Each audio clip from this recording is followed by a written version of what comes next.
Hello everybody and welcome back to my channel. Today I'm going to be doing a second part of my K-pop unpopular opinions, or more accurately probably just K-pop opinions. I don't really know if they're that unpopular, but I want to share them because I think it's fun to talk about my thoughts on things. Once again, to preface, all the things that I'm talking about in this video are my opinions. They're not facts, and they're not things that you have to believe or are forced to believe. You are allowed to have your own opinions, and I encourage you to form your own opinions. I think that's important. So, without any further ado, let's get this thing started. My first opinion is that Red Velvet has the best B-sides. Now, I think part of the reason that I have this opinion is because I have not had enough time to listen to every single B-side of every single group. I recently made Spotify playlists of all the groups that I really like and every single one of their songs, and I've been slowly working my way through them to just familiarize myself with songs beyond title tracks for groups. And so Red Velvet is the group so far that has wowed me the most. Every single one of their B-sides I can bop to, even if it's a ballad. They also just have some really funky sounds, and I love a nice funky song. And so no matter what kind of mood I'm in, I know I can play that playlist, and there will be some sort of song that comes up on the list that I will enjoy listening to and will fit the mood that I need it to fit. I have always loved kind of quirky songs and songs that are out there, and a lot of their B-sides are those kinds of things, as well as their title tracks. Red Velvet to me really is a group that's not afraid to have a wide array of concepts in one singular album or mini album, and I think that's really awesome because listening to a Red Velvet album can be a total experience because you're going to have so many different moods and feelings from the songs that you're listening to, which is really cool.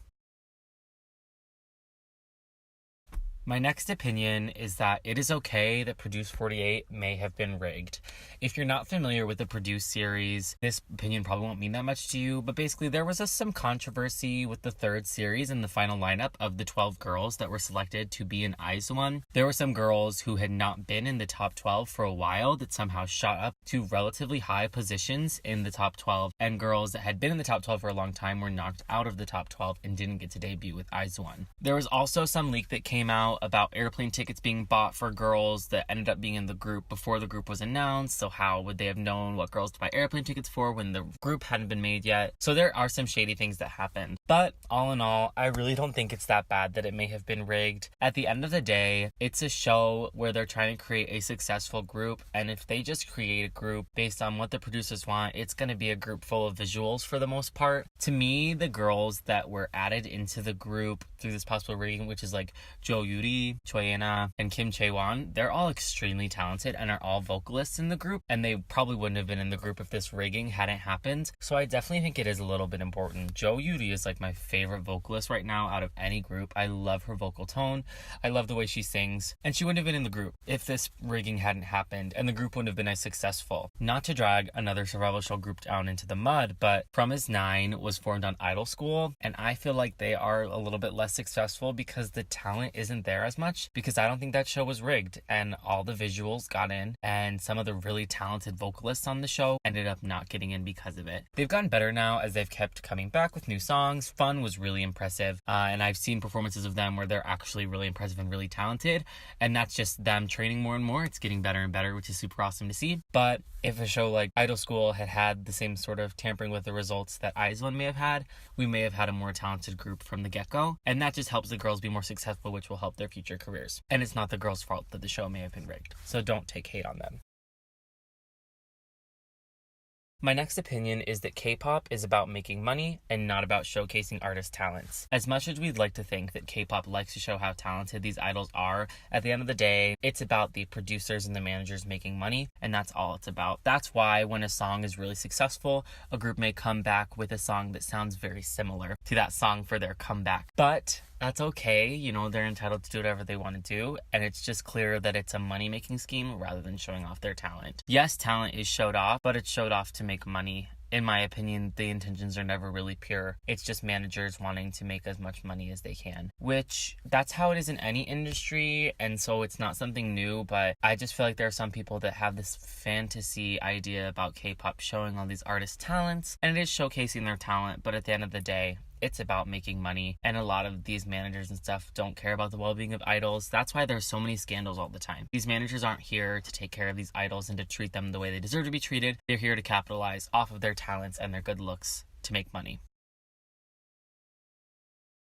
My next opinion is that MR remove videos don't dictate an idol's talent or lack thereof. The reason that I say this is because when you are dancing and singing at once, it is difficult no matter how much you train. I was in something called show choir, which a lot of people don't really know, but it's essentially where you sing and dance at the same time during a performance for about 15-20 minutes straight. And it's intense. We train all school year long for the competitions that we go to, but it is exhausting. So then when I put myself in the shoes of K-pop idols who are undernourished, it's clear that their performances may not always be amazing. These idols, especially the girls, go on crazy diets that don't give them the energy that they need to perform and sing in a live venue. So you really have to be skeptical when it comes to MR remove videos for that reason alone. Secondly, they can be tampered with. If you didn't make the MR remove video yourself, you have no idea if any of it was tampered with to make a certain idol look good or a certain idol look bad. So take MR remove videos with a grain of salt. They never really mean that much. My next opinion is that the Stan Luna meme is often counterproductive. So I'm assuming you've probably heard of this meme before. In any sort of context, Luna fans will say Stan Luna in order to bring attention to the group. At this point, it's really become a joke, and I don't really think that Orbits, Luna's fan base, use it seriously. But when people are looking from the outside, it can be a really not fun thing to see and will not make you want to join the fandom. I know that I personally avoided standing Luna for a long time because of the meme, and I think that's the story for a lot of people. A lot of people avoid it, and they avoid the hype because the meme is so annoying. So even though it is funny, if you want the group to be successful, we should probably think about the way we are portraying the fandom and the group in general on social media and stuff. Because although we may think it's funny that we're in the fandom, people outside of the fandom who aren't fans yet and could become new fans might see it as something that leads them away from the group, and that's not what we want.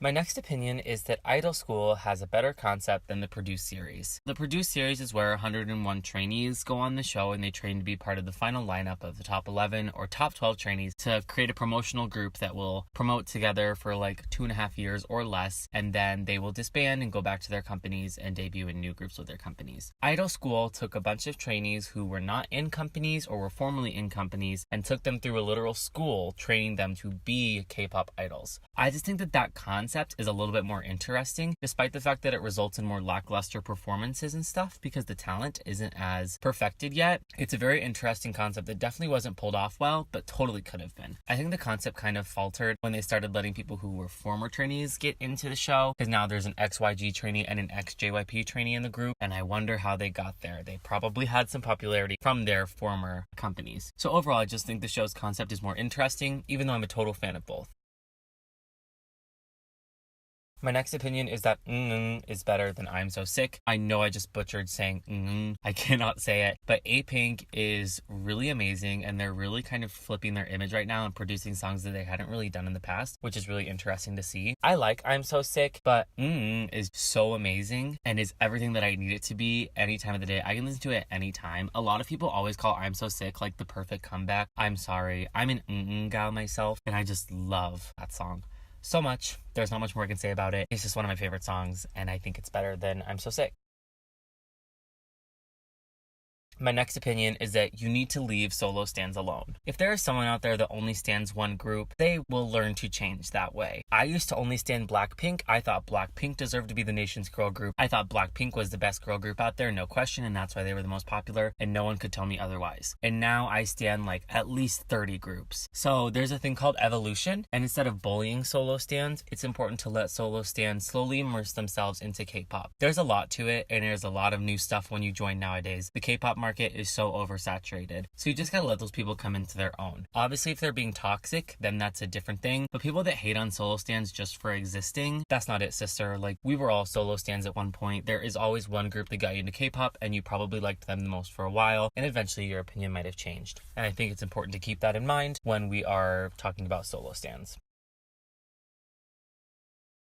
My next opinion is that Somi is a good solo artist. I love Birthday. I don't care if her voice sounds nasally. I don't care if her outfits were ugly. It's a cute song, and I like the little bubble popping dance break in the chorus. I think it's so awesome. I am so happy for her. When I think of Somi, I really think of a soloist instead of someone that belongs in a group. In IOI, she was really standing out. To me, anytime I saw her in a performance, I just always feel like I was hearing her voice and always watching her perform. I feel like she is a soloist. She will always be a soloist. I'm so happy for her that she's found this route. People gotta stop hating on her. She's just providing you with a solo debut for a female that's not what's in right now. You know, with Chungha and Sunmi, we're seeing a lot of this kind of girl crush, like really awesome dark vibes from females that are embracing a new side of femininity that's not shown a lot. And Somi's just showing you a cuter, happier side. And that's just as valid. And I think it's important that we don't hate on it. I like the song. I think she's going to have a successful career. And I'm excited to see where she goes.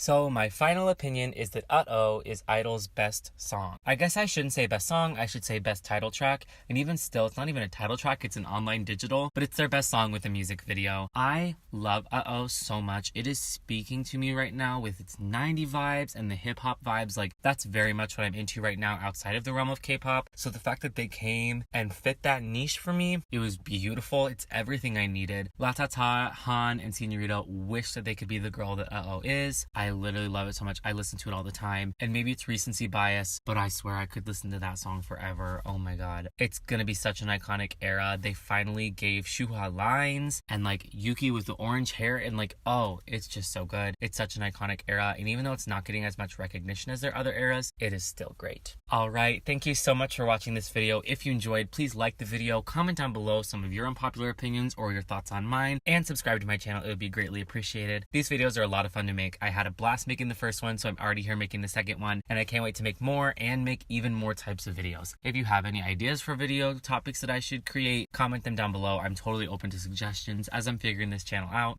So I will see you guys all later. Have a great day. Bye!